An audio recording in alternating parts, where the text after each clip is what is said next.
Hey guys, this is Ed, Paul, and Anna of Current Brand Media, and we are here to tell you a little bit more about our sponsor. Sportsball is a great subscription service geared towards minor league baseball fans.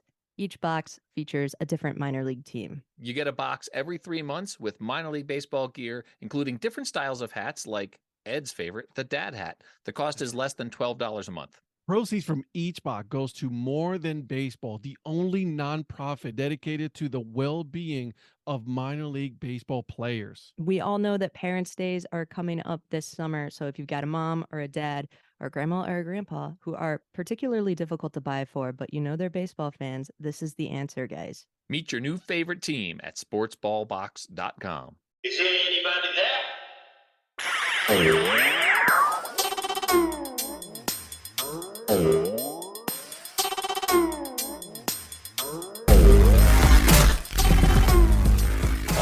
I remember we got to about Wichita and the air conditioning went out in July. Oh no. So we went from Wichita to Laredo and basically had the top vents open. Guys were stripped down to their shorts. What's up, Dad Hat Crew? Ed here, and on this episode, I give you guys John West. He is the equipment manager, and he is also the first base coach for the Kansas City Monarchs. We talked about him growing up a Kansas City Royals fan, his trajectory, and now him being with the Kansas City Monarchs as the equipment manager. Some of the things that he has to do, as well as the people that he works with, as well as some funny stories from life in the minors. So, guys, without further ado, I'll give you the episode. All right. Well, I want to welcome you guys to yet another episode of the Data Chronicles. You guys know me already by now. We've been doing this for too long. My name is Ed, and with me today I have John, Mr. John West. I'm going to ask you, first of all, what exactly is it that you do with the very iconic name that is the Kansas City Monarchs? What do you do there, my friend? I am I'm the clubhouse manager, equipment manager, and I coach first base for the Kansas City Monarchs. That's amazing. So you do a little bit of everything, is what you're saying. Correct. So we're going to get into the whole Monarchs job and everything, but first I want to get to know a bit about you. How, what was that moment that you said, I'm going to be a fan of sports, I'm going to be a fan of baseball? How that happened, my friend? Well, I say back in the old days, like I like to say, us kids, we played outside from daylight to dark. Yes, sir. We had games in the streets. We went to the park on Saturday all day. As long as we rode our bikes home, by the time it was dark, we were either playing baseball or basketball or football. We were always outside playing. So I had a love for sports from the time I was very small up until I started playing baseball and stuff. And then in the 7th grade is when the eye-opening came, when I started bat boying for the Kansas City Royals at the age of 13. That's awesome. That's amazing. So I take it you're not a Royals fan at all, right? You're not at all, right? No, I am a Royals fan. And that was the at that point at 13, you're all of a sudden in the big league clubhouse. And I did that from 1977 to 1984. And so I was around the prime years of the Royals when we won played the Yankees 3 years in a row, won several pennants, and then in 85 won the World Series. That's awesome. And just to get to be there and experience that's just, my friend, that's amazing. That's pretty cool. I one of these days I'll get to experience a World Series with my Cleveland team. We'll see how that goes. But man, that's just an experience right there, to be able to see that right there firsthand, being on the field. That's just an experience unlike anything else. Yeah, it was for a 13-year-old starting out up until I was about 21, going to the ballpark every day, 3:00 in the afternoon, shagging fly balls, playing catch with the guys, getting game ready by bringing the bats down and the helmets and everything, and then after the game, obviously cleaning up the dugout, going back in the clubhouse. As I got a little older, I started helping out in the clubhouse a little bit, straightening up, shining shoes, doing that type of thing. But being around, your Frank Whites, your George Brett, your Amos Otis's, All the guys, Dennis Leonard, Larry Gura, the guys from the 70s era, the Royals and early 80s was quite a experience for a teenager. Quite an experience for anybody. I mean, as an adult, I would have been like, Google eyes were like, say, hold on a second. You're giving me all these great names of baseball players, and then you're like, yeah, I was just hanging out with them, just playing cash. No big deal. And the funny thing is once you're there for a while in the job, that's what it becomes as a job. And you look at these guys as your friends and your coworkers, and the awe and stuff kind of disappears a little bit. But you have to keep in mind that to other people that don't experience that, the awe is always going to be there. Frank White and I, moving on to years later, Frank White and I still coach together with Kansas City Monarchs. He coaches most of the games first base for the Monarchs, and then I coach all the games on the road or any games that he can't be at home games. So he and I, when I was 13, I lockered next to him for about 7 years, and now we're in the same coaching office coaching together. That's amazing. Like you just get to, I don't even know what to say because that's just cool. Yeah, it was quite an experience, and the good thing was my mom and dad were in education. My dad was a high school principal, Yeah. and I didn't go to his high school, but I went to a sister school. And the nice thing is he spun it as educational trips for me to go on road trips for the playoffs and spring training in February, and games that weren't during the summer that I traveled to.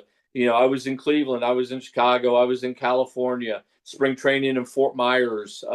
I got to experience all that stuff for the playoffs and the regular season. My parents allowed me to miss some school in order to go. They figured that was just as much of an educational experience as being in the classroom for a few days.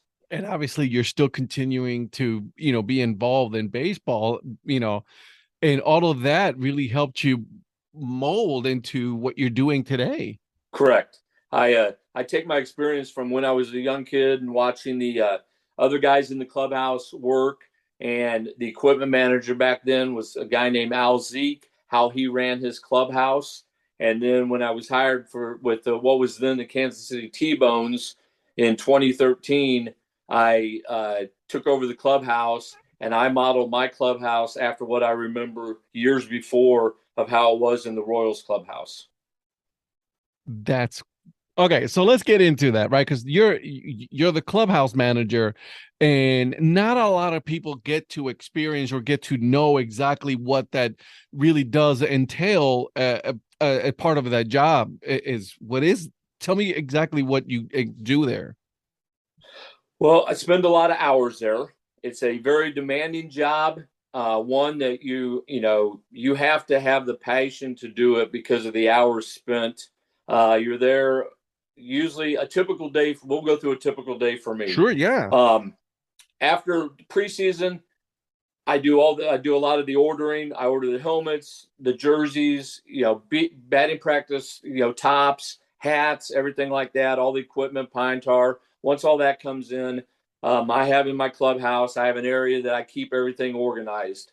When the guys come in the first time that in the season, I have to distribute their jerseys to them, their practice pants, their shorts, their socks, their belts, all their gear. Mm-hmm. What I like to do is I get a heads up of who's going to be there before they know that they're going to be there. When they walk in my clubhouse, there's a nameplate on their locker. All their jerseys and uniforms are hanging in their lockers. All their batting practice stuff is in their lockers. Everything they need is already there for them, so they feel like they came into a big league clubhouse. That's cool. Everything is already set up for that. I'm sure that as a player, you're coming in, you're like, "Whoa, this is And that's exactly the reaction I want from them. Is that when they, those of them that were in the big leagues, AAA, AA, that they get the same treatment in the independent league with the Kansas City Monarchs as they would with an affiliate team. My typical day, I usually am at the ballpark by 9:30 in the morning. Finish. I dry what's called personals, all their underclothes. Yep. Finish drying those. make sure everything's toweled. Everybody has a towel on their chair. I hang all the uniforms that have been hanging all night, get all those in their lockers. I make sure there's a spread of food out for the guys when they come in. The first players start arriving usually around 2 o'clock in the afternoon for a 7 o'clock game. We feed them a pregame spread. They have a pregame spread. They have snacks, bottled water, everything like that they need. I have to a lot of times run to the store and get that stuff. So my early morning part is just basically cleaning up from the night before, making sure everything's there, making sure everybody has everything. And once we get to batting practice, I go out. I hit fungos all afternoon to usually the left side of the infield, third base, and shortstop. I'll move over and hit to the second baseman some. So I hit, several hundred fungos during batting practice. And then there's a little bit of downtime after that between batting practice and when we actually start the game. And then either I'm on at first base coaching or I'm in the dugout as a bench coach during the game. After the game, it's basically I have a couple of guys that work for me. One of them is my son. The other one's a high school. He's in college at KU. Mm-hmm. They take turns staying and doing the laundry. And so I help them get cleaned up for the most part, and I'm out of there by about midnight. So about 9 a.m. to midnight every day. Sheesh. And then my guys that stay and do the laundry are there until about 3:30 in the morning doing laundry. Oh, my God. So it's a long day. I'm not doing something every moment of the day, but yeah, but I still. have to be there as the guys come in. If they need something, they come in and they need an energy drink from the store. They sometimes my two guys will run and get them lunch at Chipotle, or they'll run to Walmart and get them something, things like that. That's one of the reasons we're there is so if they need something, they can depend on us to make sure that they have it. You guys are the ones that get it. It was like, no, we go. You stay here. You got your job. This is our job. We got to go do what we got to do. Right. Yeah. And you've been doing this since 2013, like with the team. 2013. Yep. I was a police officer for 27 years in Kansas City, retired and got hooked up with the T-Bones at that time in 2013. And then I'm now with the Monarchs. Man, that's cool. Tell me your experience when the name change happened, going from T-Bones to Monarchs. How was that taken in the city and all that? I mean, I'm sure many conversations happened with the Negro Leagues Museum and all of that, but I'm sure that would have been a cool experience. Oh, it's awesome. I had been to the museum quite a few times prior to that, mm-hmm. and I know Bob Kendrick. I don't know him well, but I know who he is. He's a fantastic speaker, fantastic representative for the museum, does a great job promoting the museum. In 2004, we took our high school baseball team down there and did a tour of the museum with our high school team. And the fortunate thing was the Buck O'Neill was there and he talked to my kids and all my baseball players. And then our season poster has Buck O'Neill sitting right in the middle of the poster with the team. How that just gave me chills. So and I had known Buck from when I was at the Royals.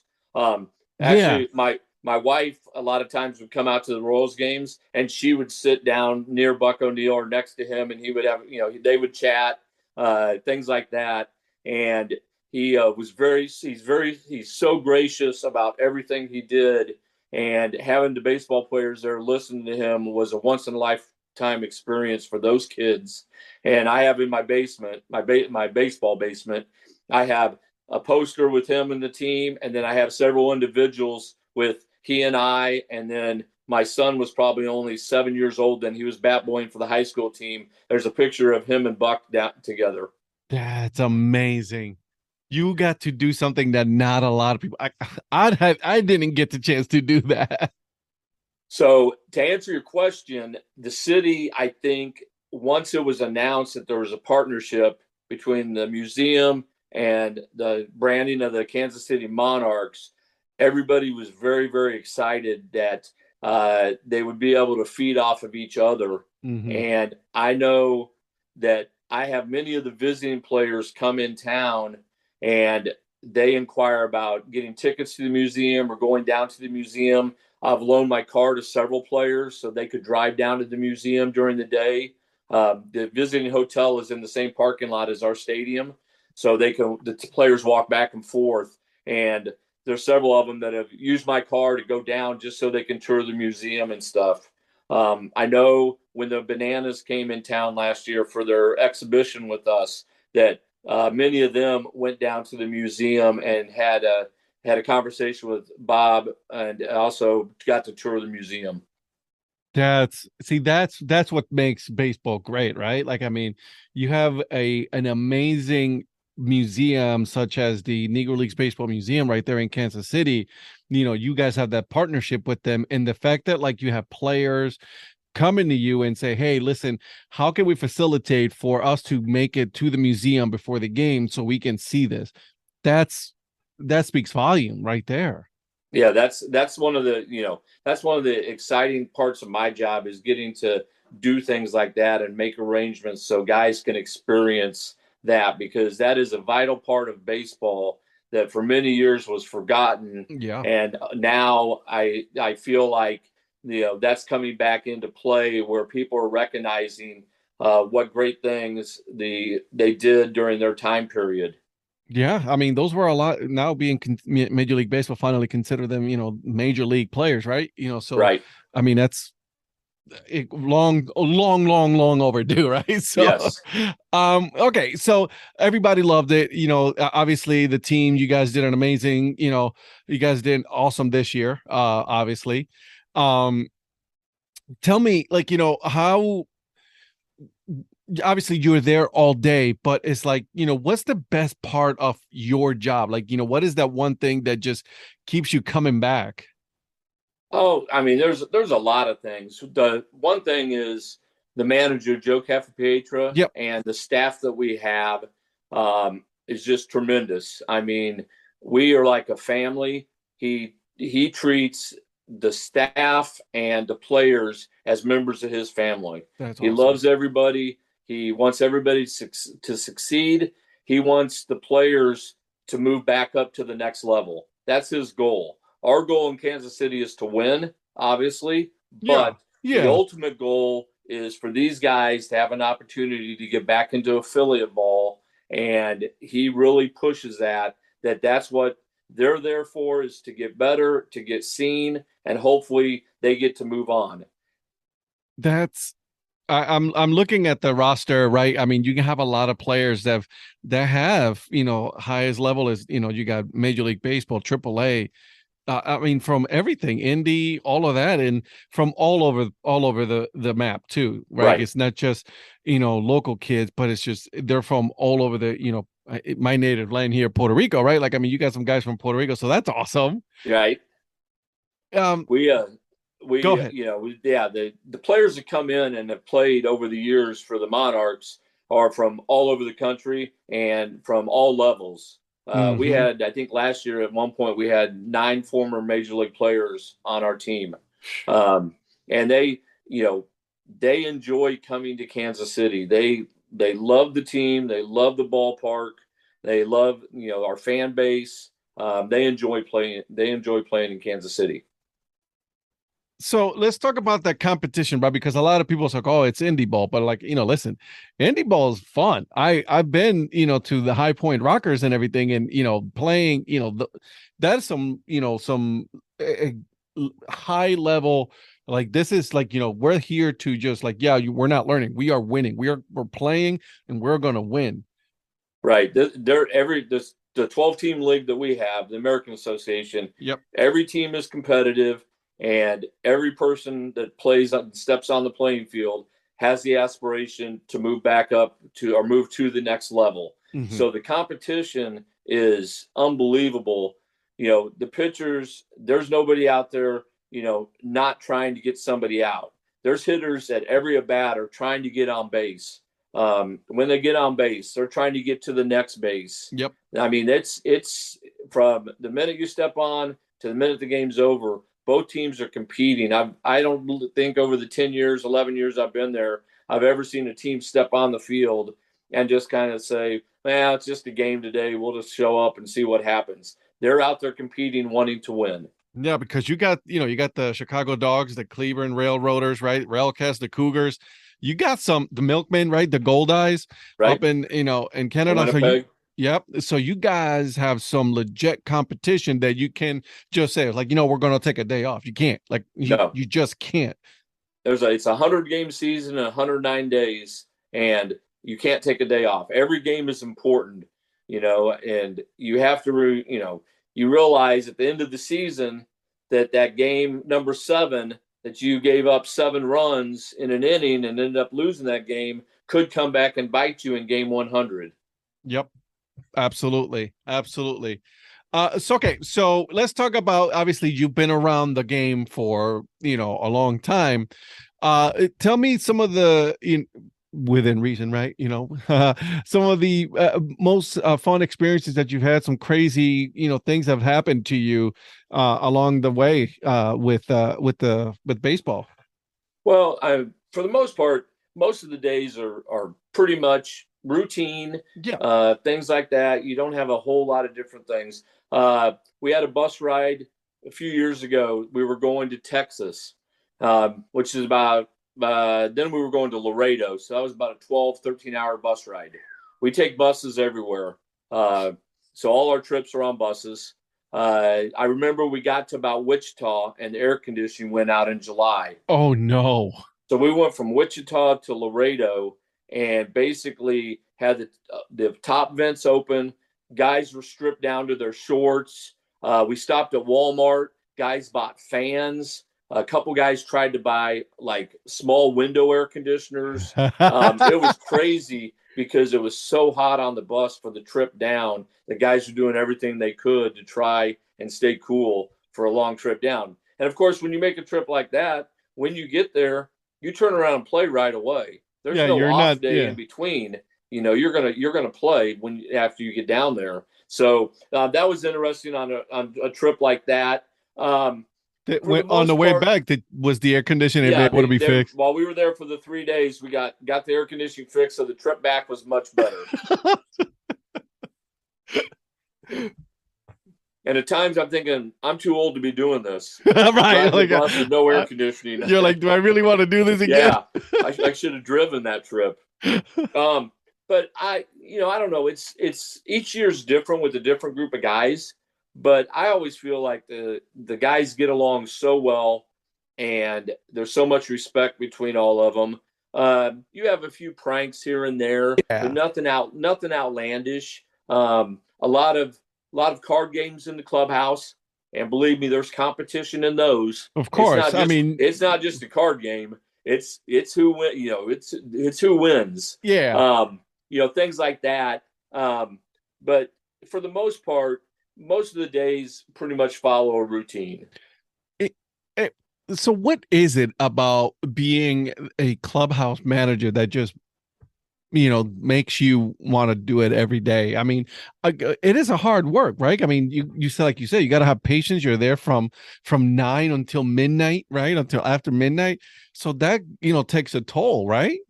I think a large part of it is you just have to have a love for the game. Yeah. You just want to be around the game. You want to be around the guys.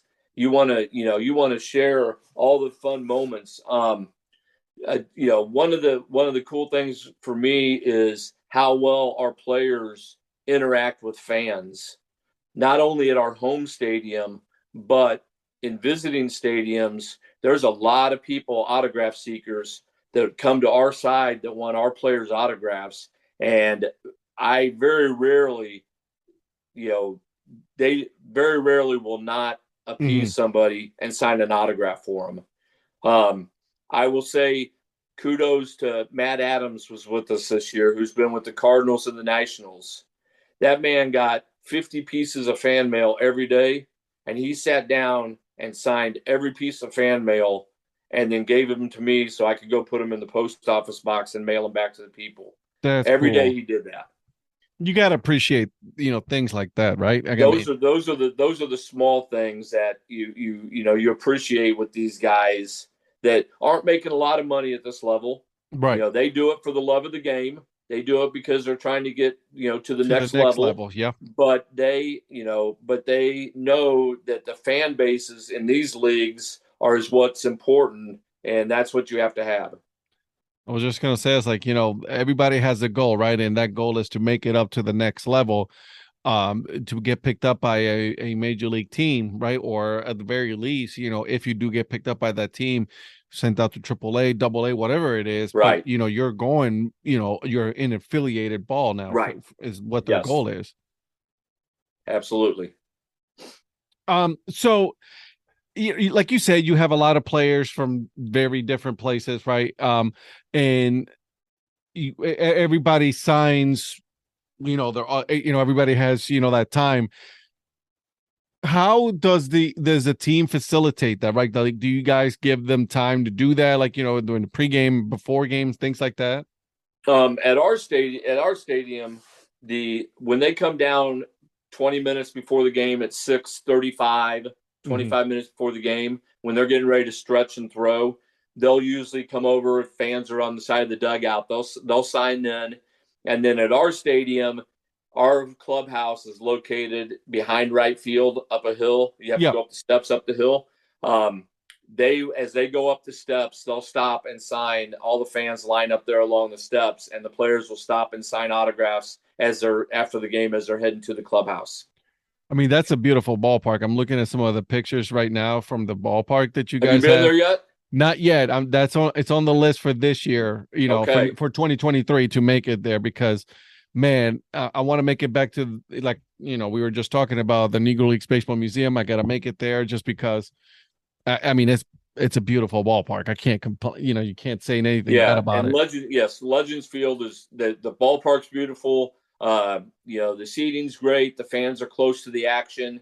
They've done a really good job of keeping the ballpark updated and things like that. That it's a fun park to be in. Let's talk about the league, right? Because the league obviously is one of the many, one of the independent leagues out there that are, in partnership with Major League Baseball. How has that worked out for you guys? I don't have a whole lot of insight on the ties between the two, yeah. but I do know that 2 years ago that a lot of players were signed out of our league to go back to affiliate ball. I know that even last year, not quite as many, but there's still MLB scouts in the stands scouting. We'll run into scouts from different teams that are in town, not only to see our players, but whoever's visiting or the next team coming in. They'll stay in town for a day or a couple days, and they're always looking for the next guy. Yeah. And I think our league has provided Major League Baseball a lot of people in the last few years, and it's going to continue to be like that. It's funny that, people don't really think about, it's like, oh, affiliated ball, that's where you want to be. But, like, every path is not the same as for every player, right? So just because you're an independent ball does not mean that that's a bad place to be. That just means that, you got to work your butt off to be where you want to be. Right. And I think it's been eye-opening to a lot of other clubs that there's a lot of talent in the independent league. And I know that the Japanese league has started to look at the independent league more and more for players that they can get to go over to Japan, because they're seeing the talent level of our league, of where it's at. See, that I didn't know, and that's pretty cool, because the Japanese league, like, that's some legit, like, next level a league right there with when it comes to the player pool and all of that. So, like, for them to be coming to you guys in the independent league and saying, hey, we want to get this kid, that's pretty badass. Yeah, that's a league that is definitely looking at different guys within our league. That's amazing. So what's the outlook for you guys for this year, for 2023? I mean, I'm saying 2022, and we're about to end 2022 in a couple of days. I know Joe's working hard. He works year round on getting players signed. We'll have some guys back from last year. we'll have a lot of new faces. Joe does a fantastic job of recruiting guys and getting guys to sign. I'm sure he's back in Philadelphia, and that's where he lives in the off season. Yeah. So he's back there working hard, I'm sure. And he'll send, I'll start getting a list of players' names here in the next month and a half. And once I get my list of players' names, I do little things like start assigning uniform numbers, things like that. Sometimes I'll call them if I need to have any questions, things like that, just to get started. So when we hit the 1st of May, we're all ready. Everything's ready to go. Because the guys in this league, I don't know what exactly day we start spring training. But let's say it's May 5th. Mm-hmm. Most of the guys won't even be in town till May 2nd or 3rd. I Oh, mean, they're wow. in town just a few days before we actually start spring training. And then once they're there, obviously they're there for the summer, unless they go somewhere else. But they're not there a week. It's not like they're there a week or two early. Most of them are only in town a few days before we get ready to go. Oh, wow. It's like in and go. Yep. That's insane. So you said that you were the one who do all of the ordering for the team. So you already starting to look at what you have. So your job was already started at looking at for 2023. Right. Noon today, I was out at the stadium with the GM and the guy that does our uniforms, and we spent about 2 hours going over the budget, what new uniforms we needed, what we needed for batting practice, helmets, pine tar, rosin, and just trying to match everything with the GM's budget and getting all that in line so I can start ordering stuff. The guy that does uniforms and things like that, he can start getting the uniforms in order. I know we have specialty games where they have special promotions with specialty uniforms. So he's got to coordinate that, and then he gets with me, and then it's up. And then once I get those, I distribute them on game day. A lot of them are auctioned off after the game, so I have to get all the guys to sign them and try and get them back for the people that part of the job is not the easiest, but it's one of those that it's like, okay, you guys played in these yesterday. I need them signed by tomorrow, and then I got to give them to somebody else by the next day. Right. I was just gonna say, so get out of it and sign it. Right. Because I need it. Right. That's pretty cool though. Like, I mean, the fact that you guys are able to sell those back, right? I mean, for to auction them off, yeah, that's pretty cool. Like, is it all of the uniforms, every single one? You guys will auction all of them? On the specialty uniforms, yeah, they usually auction all of them off, and so they'll have a table set up with the player's name and New Jersey number. People put bids on them, and then whoever has the winning bid will end up getting that signed jersey. Pretty cool. I like that. I know. Also, I'll throw in there, since you're looking at the website. I am today while we were out there, the GM and I, Jay Hendricks, a lot of the old uniforms that we're not using anymore that are game worn are going to be taken to the shop, and they're going to be put on a special rack as game worn uniforms, and the fans will be able to buy those uniforms hopefully here within the next few weeks. I mean, I'm telling you right now, and my wife is going to be mad at me because I'm going to be buying some stuff. But man, the gear that you guys have here is second to none. First of all, I want to thank you, because I have Kansas City Monarchs jersey, shirt, and a couple hats, and I have them right here. So thank you for that. I appreciate that. Those suckers I'm putting them up on my Instagram page here in the next couple of days. So they look amazing, guys. Well, and another thing about the Monarchs brand is that it amazes me when we go to the visiting stadiums, how many visiting fans are wearing Monarchs jerseys and Monarchs hats. I mean, we can be in whatever city it is, name the city, and there's always fans that have on Kansas City Monarchs gear. How cool is that though, right? Like, I mean, you can be in, all the way out in Nebraska, right? Lincoln, Nebraska. Yeah. And they're wearing it there. Well, and I'll tell you a secret for anybody that's watching us tonight. I carry extra hats, old hats and stuff on the road with me. There we go. I'm not I'm not opposed to, making sure that you're taken care of if you come down to me and you inquire about it. I'm going to put this on. So starting in 2023, guys, let's make sure you guys look for John.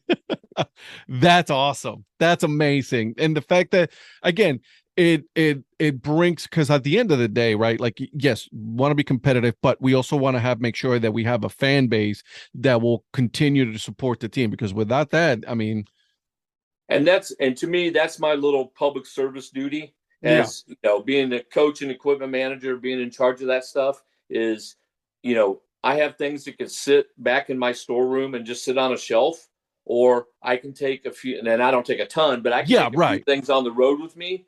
And I get a kid or something that's excited to meet one of our players or something. If I can give them a Kansas City Monarchs hat and make them a Monarchs fan for the day, then I've done my job. Absolutely. Not just for the day, but imagine now, like, they're going to be wearing that everywhere. Right? I have a couple fans in Gary, Indiana. Yeah. But they are season ticket holders, but they'll wear our Monarch stuff every time we come to Gary and play. Again, you made the fans for life right there. That's it. Right? That's all that matters right there. That's what's what's important. And that's the fun part of the job, is getting to interact. I love interacting with the fans. If you ever see me, if you come to a game and you see me at first base coaching, I don't just stand in the coaching box. Mm-hmm. I give gum to the kids in between innings. I'll give a baseball here and there. I go over. I might even take a bite of their hot dog or something that they offer. I'm hungry too. I spend between every inning that I'm out there, if the play's not going on before the inning starts, I'm over against the wall talking to the fans. That's cool. And I think that to me, that's part of our game and our job in this league, especially, is the fan base. And I was just gonna say that again. It goes back to doing those little bit of things that can make that fan, a fan of you guys, and that's what makes it even just worth the whole time. Right. Absolutely. Oh man, that's awesome. I love that. I'm definitely going to be making it this year for Kansas City. My friend Eric Prophet, will be happy because he's from that area as well. Not so close, but he wants me to go down, down to Wichita, and then we'll make it up there for Kansas City. We're definitely going to get to a Kansas City Monarchs game for sure. Absolutely. Anything I missed that I have not asked that you want me, to share with everybody? Because I mean, like I said, I'm so thankful that you're able to share all of this with us, because it gives a glimpse into what, a clubhouse manager does, right? Because not a lot of people get to experience that. Will get to experience that. I'll just real quick, we touched briefly on kind of what the duties are and stuff. Yeah. But when we're talking, we not only launder our uniforms and our personals, but we do the visiting teams and the umpires when they're in town. Oh, really? Yes. And vice versa. When we go out of town, the home team does our uniforms for us after a game. And the reason for that is they have we have the facilities at each ballpark to do that. So when I say we're doing the laundry, I'm not talking, 2 loads of laundry. I'm talking 2 baseball teams with, pants, jerseys, and personals, and then the 3 umpires. And that's where we do a lot of the stuff for them, is to make sure that all their stuff is clean. The visiting team is treated just like the home team, where their stuff is hung in their lockers before they ever get there in the afternoon. All their stuff's in the lockers. They're provided the same type of spread that we are. The snacks and the pregame, lunch meat, peanut butter and jelly, the exact same in both clubhouses. The postgame meal that we provide for each team is the same, same for each team. Everybody gets a postgame meal, so the players don't have to, at 11 o'clock at night, try and go out and find some place to eat. We provide a meal for them. And especially this day and age, where everything's closing at 8 and 9 o'clock at night, right? You can't find places to go, after 11 o'clock. So that's one of the things that, as the clubhouse manager, I have to coordinate and make sure, And not only is our team taken care of, but also the visiting team and the umpires are treated the exact same.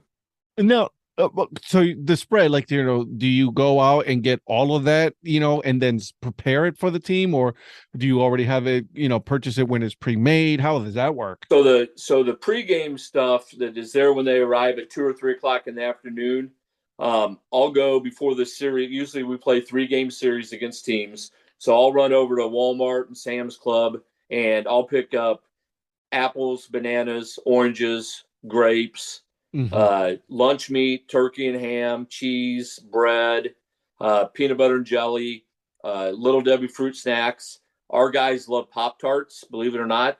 Pop-Tarts are Boxes delicious. of Pop-Tarts, potato chips, and I'll buy enough for 3 games for our side and for the visiting side. So that way on the spread table, basically the same thing is out for them when they come out. And then the post game at our stadium is cooked by our chefs in the stadium. That's cool. And then in the 7th or 8th inning, my guys up in the clubhouse, they go down to the kitchen, they get the stuff, bring it back, and then when the game's over, the spread's out on the table for both teams to eat. That's pretty cool. Okay, so like, you take care of the, making sure that you buy everything that they need pre-game, but Right. post-game is taken care of by the chef in the ballpark. In the kitchen. Yes, in the ballpark, yes. That's some good food. I like that. Yeah. I say our chefs do a really good job of making sure that we have a variety of post-game meals, and that both teams are treated equally the same. I like that, right? Like, I mean, yes, you guys are competitors, but at the same time, there's a level of respect that has to be had for both teams. Right. And my thing is always 3 days from now, we're the team that's going to be on the road. So we want to be treated the same as what we treat a team that comes into our place. Yeah, absolutely. I mean, because you don't want to go in there and have a crappy spread, because right. you did something to upset them, when you were out there. And then the other thing is just the in my years, just the friendships that you make with all these players, not only from the played for us, but players from other teams. My wife and I, we go to Arizona a couple times, 2 or 3 times a year to play golf. I played golf with several former players that live in the Arizona, the Phoenix area.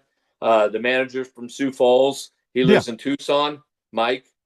He lives in Tucson. We hooked up in October and played a round of golf there. A scout from the Japanese league lives in Tucson. We played golf one day out there. So it's just, and then I've been to other places where guys have lived. I called them up and said, hey, we're in town. You want to meet us at a restaurant for a quick dinner or something? And so the lifelong friendships you make with all these players and coaches and, umpires and staff and all that is just, to me, that's part of the big part of the game. And one reason I continue to do it.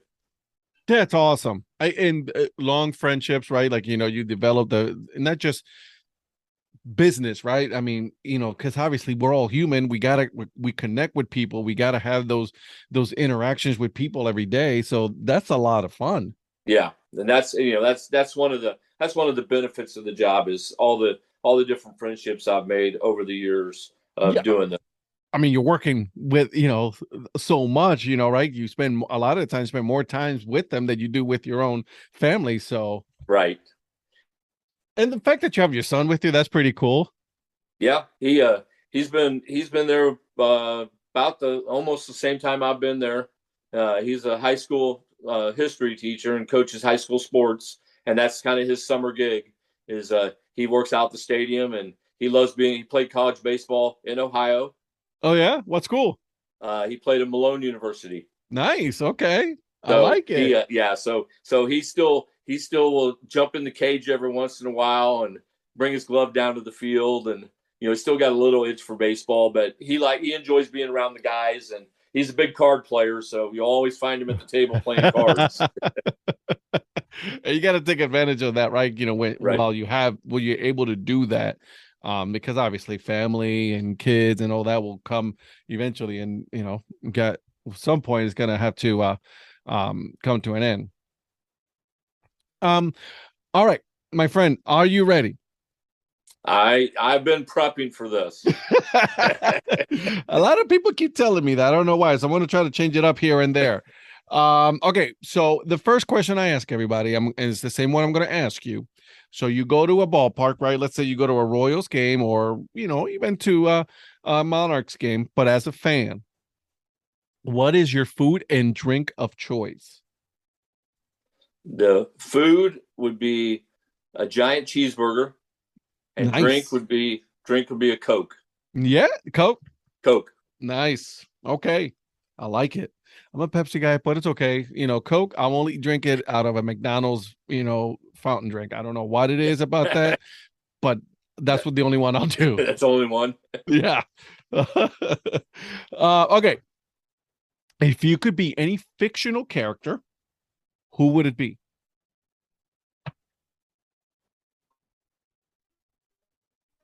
Fictional character. Yes, sir. Probably Superman. Nice. Okay. Superman, you can't go wrong with that. Can't go wrong with the Man of Steel. You're fast. You can fly around everywhere, get places wherever you want. Right. Super strong, all that fun stuff. I like it.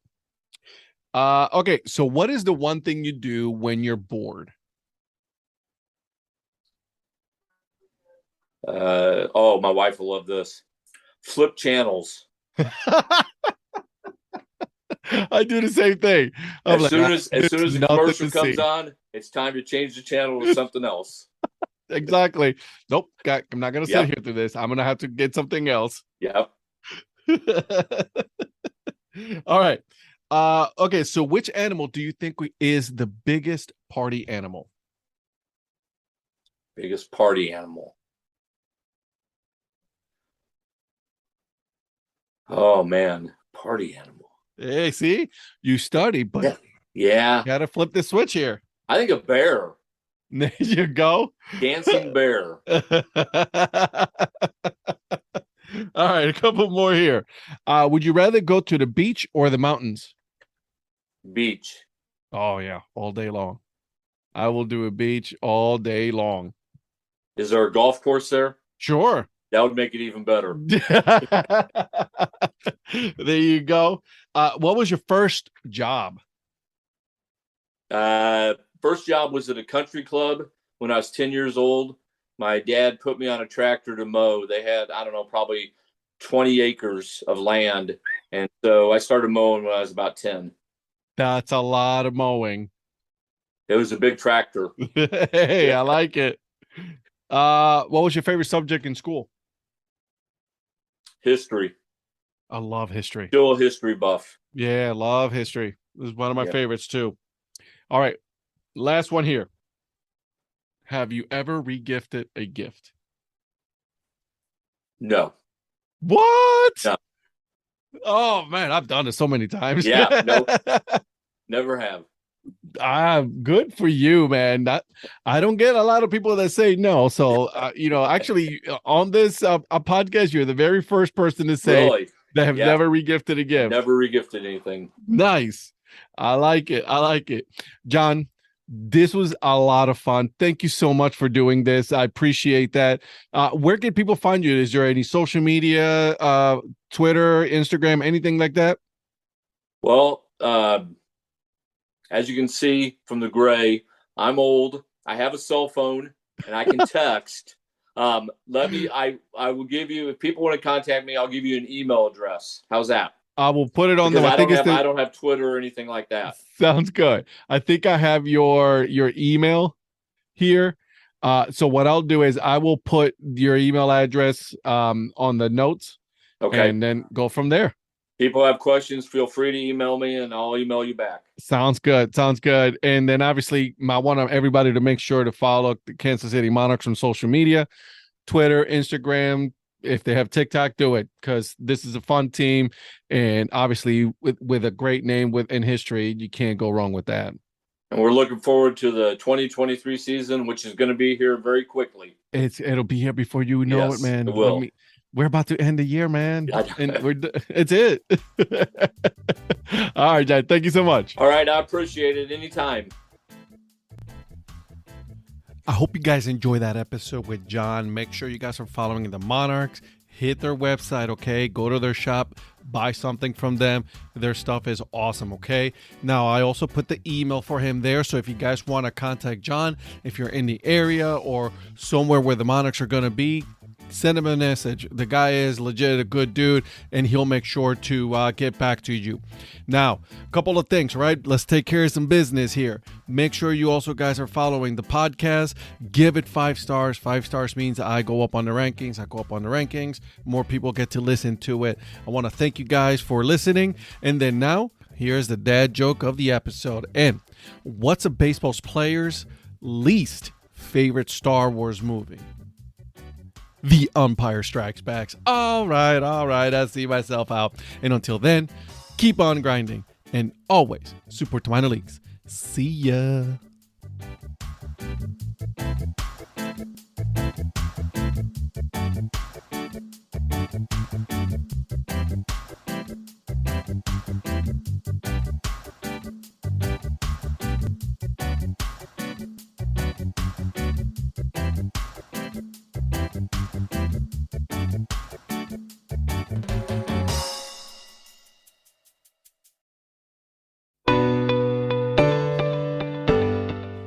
This podcast is part of the Curved Brim Media Network. Here are some of the other members of Curved Brim Media. Hi, this is Ed Rivera of the Dad Hat Chronicles. Join me as I interview people just like you and players, coaches, GMs on the path that led you to become a fan of the sport. I'm Paul Caputo, and on the Baseball by Design podcast, I talk to minor league baseball teams, designers, and other super interesting people about what these minor league baseball logos mean. And I talk a little bit about ice cream helmets. What's up, Bucketheads? I'm Anna DiTomaso, and each week on the Baseball Bucket List podcast, I speak with a different fan about their favorite baseball memories, what the game means to them, and what's left to check off on their baseball bucket list. Hey guys, this is Patrick Larson from the Minor League Baseball Hat History Series, and in every episode I go through the history of minor league teams through my personal collection of hats. You can find me on Twitter at @PatLarson1. I hope you guys enjoy. This is Patrick and Corey of BaseballMapper.com, and we have made an interactive map to help highlight all baseball teams from the majors down to collegiate summer leagues. We want to bring you closer to baseball. So get on the site and find a team near you today. Learn more about Curved Brim Media at curvedbrimmedia.com.